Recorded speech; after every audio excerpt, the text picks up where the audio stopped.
Mjeku i jep urdhër, kur mos i hani këto ushqime me stomakun bosh në mëngjes.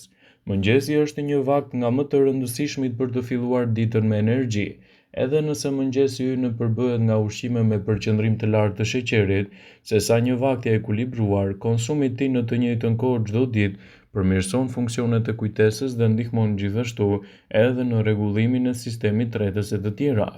Ngrënia e mëngjesit në të njëjtën kohë çdo ditë ndihmon në orën e rregullt të brendshme të trupit dhe të metabolizmit. Por gjithashtu, mëngjesi mund të jetë një ushqim shumë i shijshëm i bollshëm që mund të ndikojë pozitivisht në organizmin tuaj. Prandaj ekspertët këshillojnë që nëse doni të konsumoni mëngjesin, atëherë duhet ta konsumoni atë me proteina dhe cilësi të lartë ushqyese. Prandaj, në këto raste nuk duhet të konsumoni disa ushqime siç mund të jenë ato të skuqura me yndyrë të lartë dhe pijet e gazuara.